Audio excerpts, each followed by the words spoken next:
Golden State Media Concepts bring you Book Review Podcast, a haven for bookworms of all ages and the widest genres, from mystery to memoirs, romance to comedy, fantasy to sci-fi. If you love to read, this is a podcast for you. It's the Golden State Media Concepts Book Review Podcast.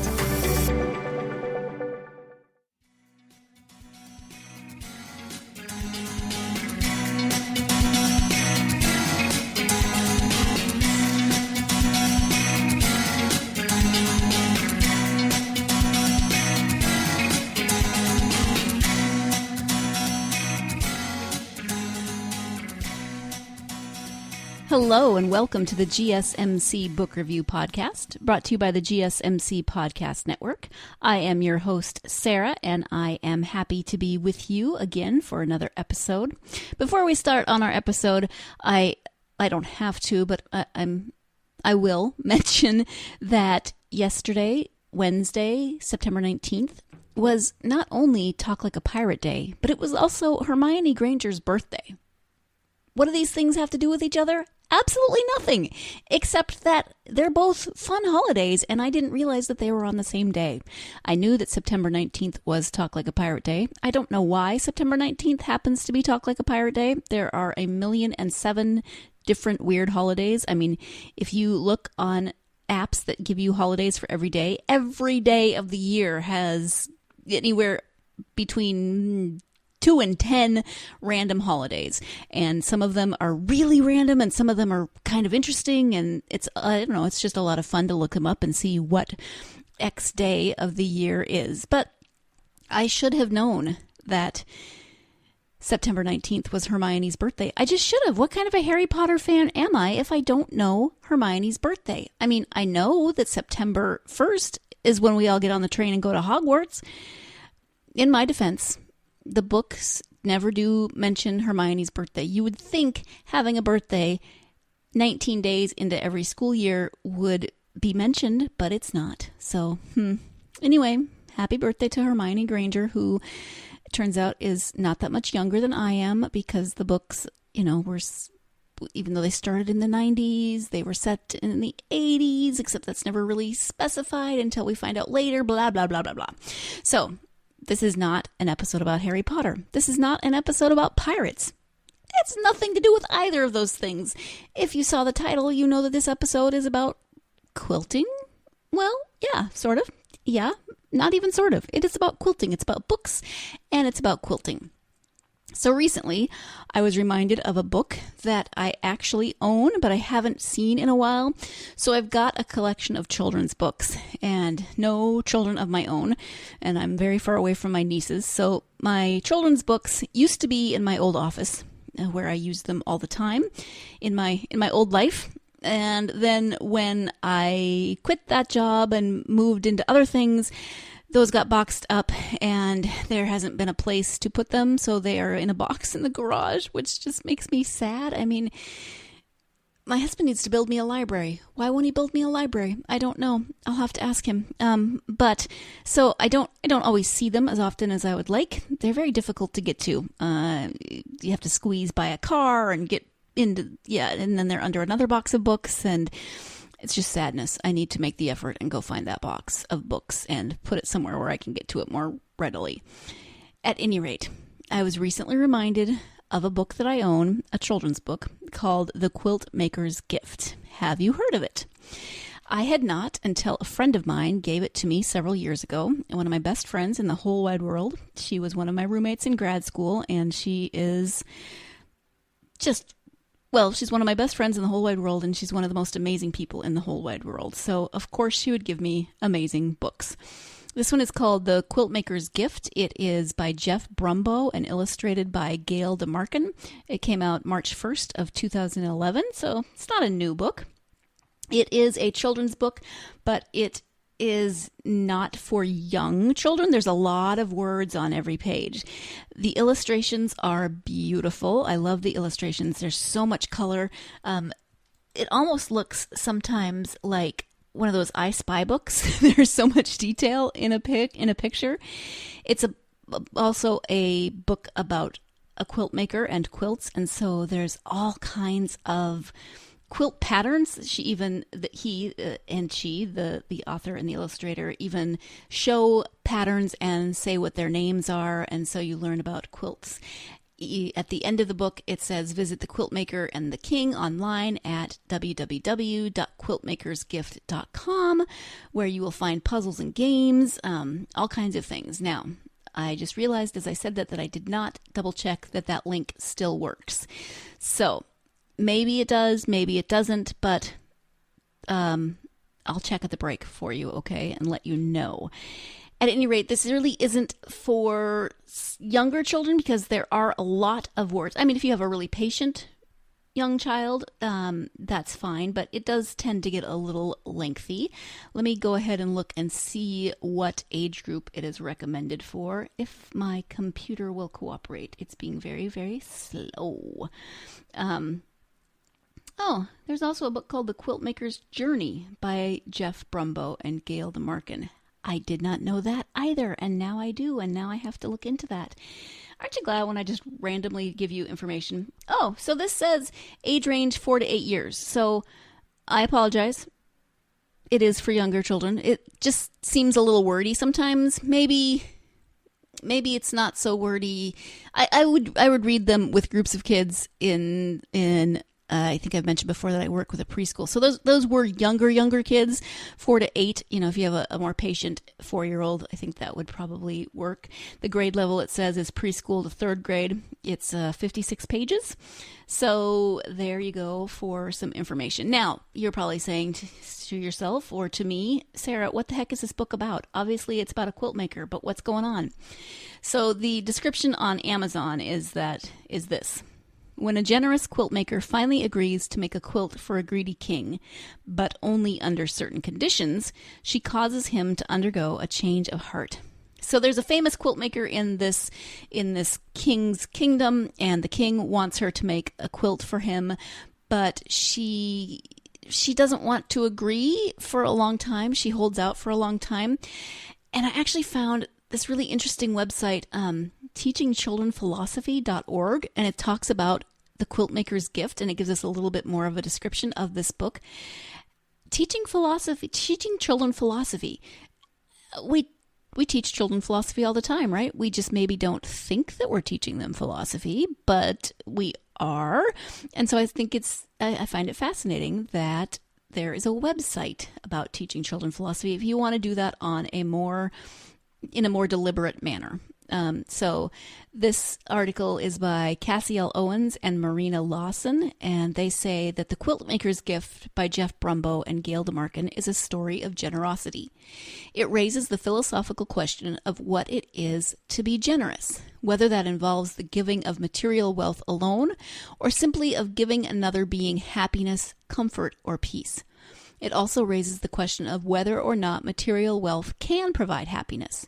In doing so, the question, what is happiness, is raised. Is happiness simply an inner state as believed by traditionalists, or is it an outer behavior as believed by the behaviorists? See, that's definitely philosophy, right? Yeah. The story raises an interesting question regarding whether or not it's possible to teach certain moral lessons to others. The quilt maker believes that the king will be happiest when he has given everything away and is poor, but it takes the king a while to learn this lesson, and even when he has done what she has asked, he does not consider himself to be a poor man. So don't want to give everything away. I mean, that gives you a really good overview of the book. As I said, the book is the illustrations are beautiful. I love the illustrations. I love the story, and it is a Book of the Year winner according to the emblem on the book cover. So at any rate, it's been a while since I've read this book, but I am going to go dig it out because it's wonderful. And the illustrations are so full of color. They look like watercolors. And they're so beautiful and detailed. And like I said, they're so detailed, sometimes they feel almost like an I Spy book where there's just so many things happening in them. And they include actual quilt patterns, which I think is very cool. I know a little bit about quilting and not a lot. I know that I am terrible at hand quilting, that the front looks beautiful, but if you turn it over, it looks like a drunken caterpillar walked through. Terrible at hand quilting. But my grandmother was a quilter and my mother, not quite as prolific, but also a quilter. And they were both much better at hand quilting than I, although I haven't practiced in a very long time. So maybe I should. At any rate, that is our first segment on quilted books. When we come back, we'll be looking at some more books that deal with quilting. So stay tuned. You're listening to the GSMC Book Review Podcast, and I will be right back. The average sedan is built with a steel frame and equipped with 6 airbags. Remember this the next time you see someone walking. Drivers, be aware. Pedestrians don't have armor. A message from the California Office of Traffic Safety. The average SUV has 2 blind spots, weighs between 4,000 and 6,000 pounds, and takes about 6 seconds to stop. Remember this the next time you're on foot. Pay attention, people. Pedestrians don't have armor. A message from the California Office of Traffic Safety.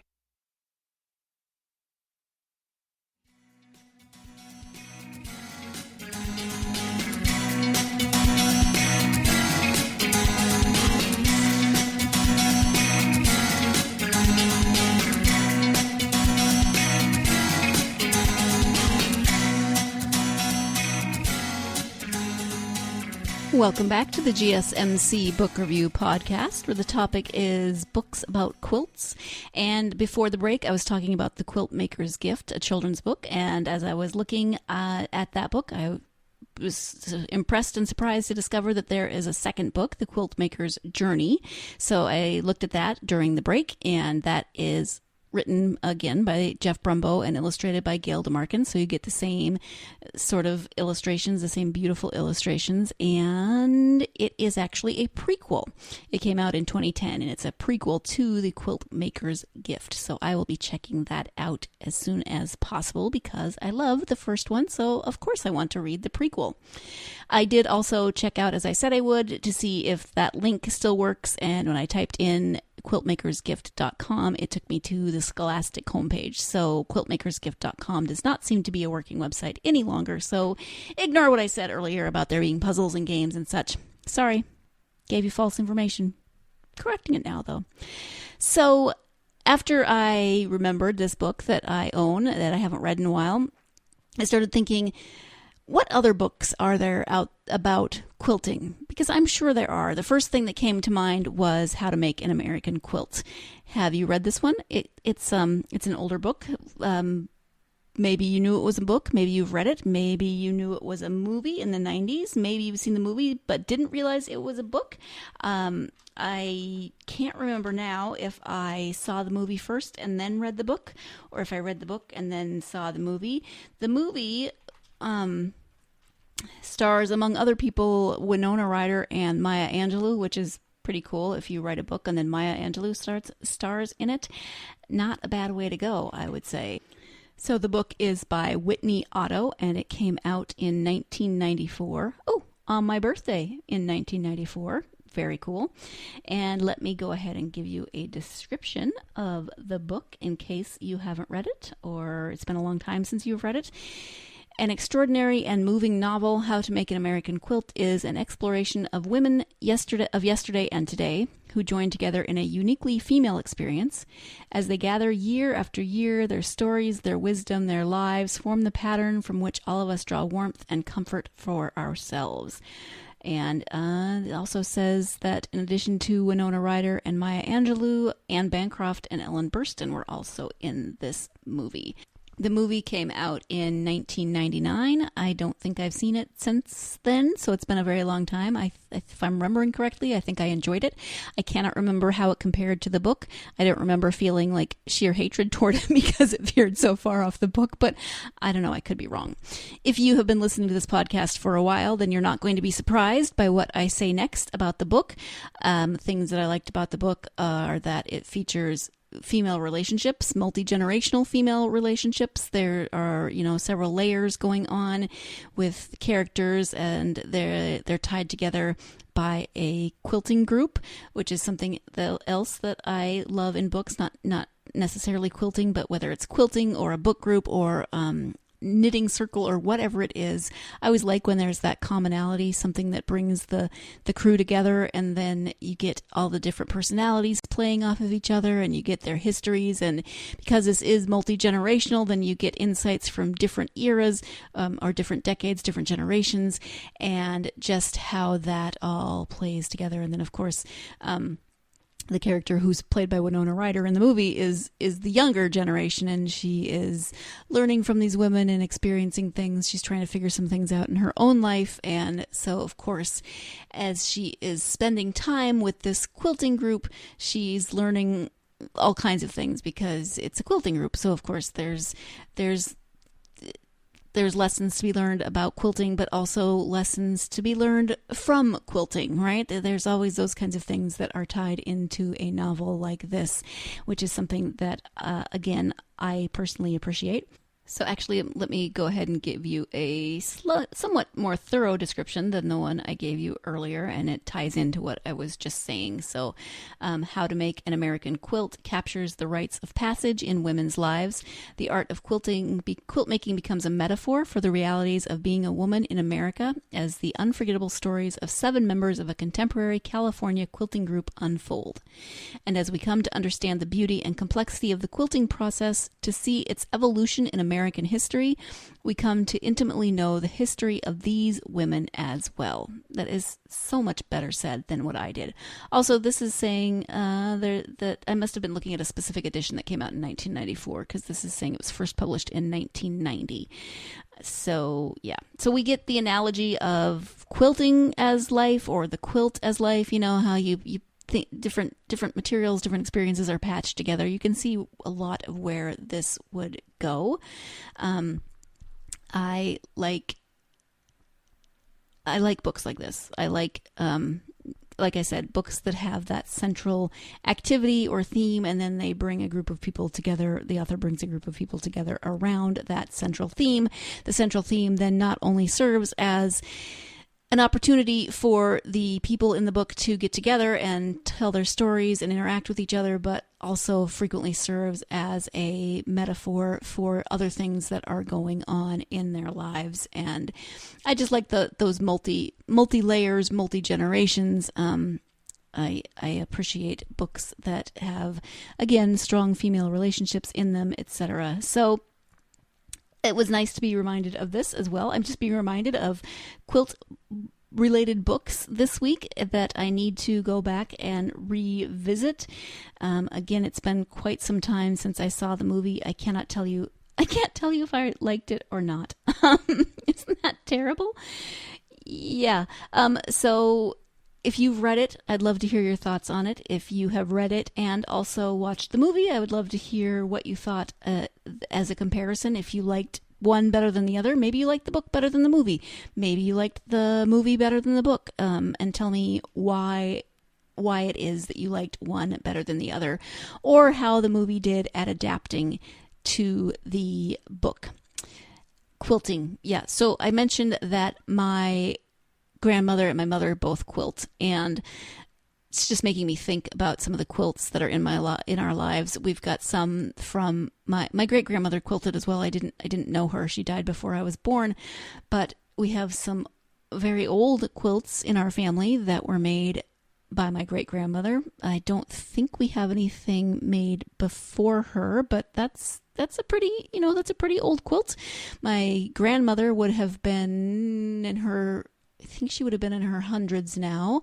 So her mother would have been, a generation older than that. My grandmother was the youngest of 4. So her mother, I don't remember how old her mother was when she had my grandmother, but quilts made by my great grandmother are no spring chickens. But the most special quilts that we have currently in my family, at least for me, my grandfather, after he retired, began doing crewel embroidery, and he did so many amazing things. My grandmother's house was pretty much the only thing on the walls were his artwork that he did with crewel embroidery. But he also did some quilts where he would do the embroidery for each square, and then my grandmother would quilt them. On the guest room at my mom's house is one of the quilts that he made that has all 50 states, has an outline of the state, the name of the state when it first became a state. It has for the original 13 colonies, what order they came into the Union in, and then it's got the state bird, an outline, a picture of the state bird and the state flower, I believe, and then in the middle of the quilt it's got a U.S. map. So it's so cool. So my grandfather did this an incredible amount of work, and then my grandmother quilted it, and it is such a special memento in our lives. And he did another one that my aunt has, and off the top of my head I can't remember exactly what's on that one. I just remember the one that's in the guest room because I often sleep under it when I go home, which is awesome. So you can see why quilts have a special place in my heart, especially those, and then why quilting books might have a special place in my heart. Just hanging out. My grandmother used to be part of the quilting group at her church, and so she would often be sewing together quilt squares when I was visiting, and then my mother has done some quilts, and yeah, it's got a lot of good memories and nostalgia for me. So we're going to take our second break of the podcast, and when we come back, we'll be finishing up this episode about quilted books. So stay tuned. You're listening to the GSMC Book Review Podcast, and I will be right back. The average sedan is built with a steel frame and equipped with 6 airbags. Remember this the next time you see someone walking. Drivers, be aware. Pedestrians don't have armor. A message from the California Office of Traffic Safety. The average SUV has 2 blind spots, weighs between 4,000 and 6,000 pounds, and takes about 6 seconds to stop. Remember this the next time you're on foot. Pay attention, people. Pedestrians don't have armor. A message from the California Office of Traffic Safety.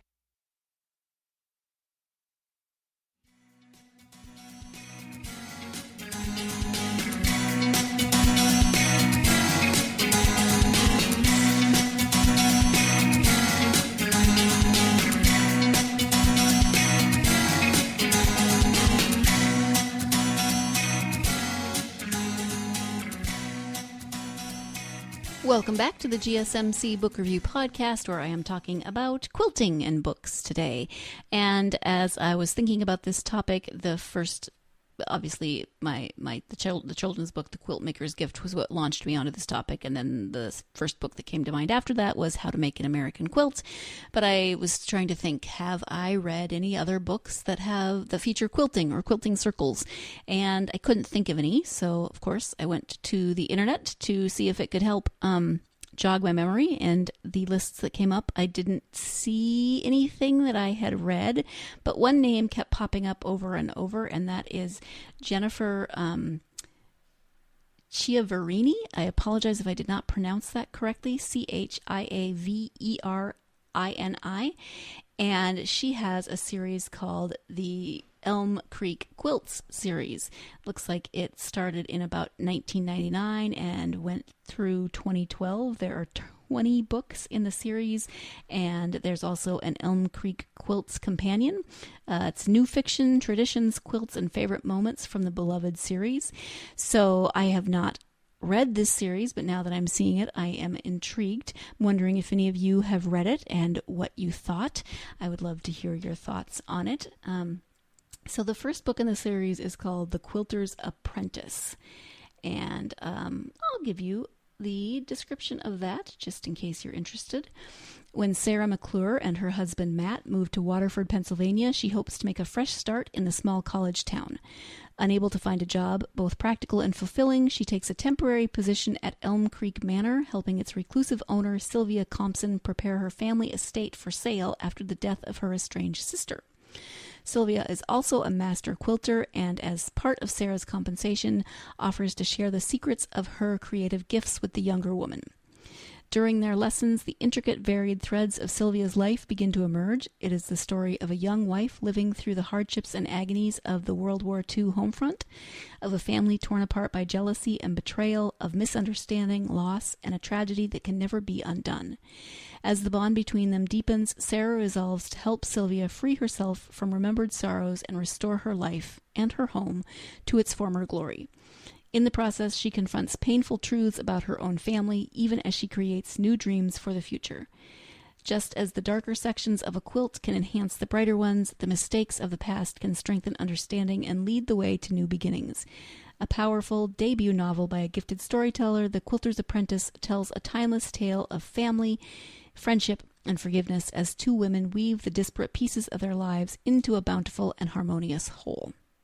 That was a really detailed description, which I love. Now, if you listened to the last segment, which I assume you did, since you're here with me in this third segment, you're going to know that this appeals to everything that I talked about in the last segment. Female relationships, multi-generational, books that span the past and the present and tell intertwining stories that have, that reveal something from the past that has an effect on the future or on the present. And look, World War II, I've been in a fascination with reading novels set during World War II, so this has a part of that. So that is the first book in this Elm Creek Quilters series. I looked on Jennifer Chiaverini's website just to see a little bit more about her, and she also writes historical fiction. So Mrs. Lincoln's Dressmaker is one of her books. The Spy Mistress is another. So Mrs. Grant and Madame Jewel. So if you are a fan of historical fiction, she might be someone to check out. Again, if you have read any of those Elm Creek Quilt series, I would love to hear about it. Tell me if you liked it. Tell me, I don't know if each book is a standalone and they just happen to all take place in Elm Creek, or how that works. So this is less of a book review and more of this sounds really interesting and I would like to read it because it has to do with all the things that I have been talking about. And I like quilting, even though I am terrible at it. So please tell me if you have read these books and what you thought. And it turns out that I actually answered part of my earlier questions about the series, and it looks like they continue with some of the same characters. The second book in the series is a round robin, and it talks about the Elm Creek Quilters, and then it mentions Sarah McClure, who came to Waterford, Pennsylvania with her husband Matt a few years ago, and talks about Sylvia Compson, so she's also in there. So it looks like that at least the first few have the same characters, and maybe since it looks like there's a quilting group, then maybe we start getting more of the other characters' backstories and those types of things. Yeah, and then I looked also at the companion book, and that has an introduction of the series. It also has a synopsis of those novels, and there's apparently 6 Elm Creek Quilts pattern books, which is really cool also. There's a timeline, which would probably be helpful if you it's always helpful when you're reading through books. So, residents and visitors, the characters who inhabit the world of Elm Creek. There's a family tree. There's important places in the series or the stories. It even gives you a floor plan of Elm Creek Manor. So yeah, definitely one of those companion books, and it looks like maybe Sarah and Sylvia appear throughout the series at least. So oh my gosh, I just realized, obviously, my name is Sarah, I know that, but my grandmother's name, Sylvia. I don't know if I believe in the universe giving me signs, but maybe the universe is telling me, hey, you should read this book. Sarah, Sylvia, quilting, good stuff. So that is, again, not exactly a book review because I haven't read them, but I am now intrigued, and maybe you are too. Maybe you could care less about quilting and you'd rather read a book that has something to do with something else. That's cool. In fact, I would love to hear from you on that front as well. What are the books I mentioned earlier, sometimes it's a book club, sometimes it's a knitting group, sometimes it's a Bible study group. There's all kinds of groups. Are there series that have that element in it that you love? I would love to hear from you about those series, what you liked, who the author is, of course, and all of that good stuff. I would love to hear from you. So I think we're going to wrap it up for this quilting edition of the GSMC Book Review Podcast. Thank you, as always, for joining me. I hope that you will join me again on Tuesday. Have an author interview, this time with mystery author Roger Johns. We'll be talking about the second book in his Wallace Hartman mystery series, and that book is called River of Secrets. So I am looking forward to having Roger on the podcast, and I hope that you will join me for that interview. I hope you have a great weekend. Go out there and get yourself lost in a good book. Thank you. You've been listening to the Golden State Media Concepts Book Review Podcast, part of the Golden State Media Concepts Podcast Network. You can find this show and others like it at www.gsmcpodcast.com. Download our podcast on iTunes, Stitcher, SoundCloud, and Google Play. Just type in GSMC to find all the shows from the Golden State Media Concepts Podcast Network, from movies to music, from sports to entertainment, and even weird news. You can also follow us on Twitter and on Facebook. Thank you, and we hope you have enjoyed today's program.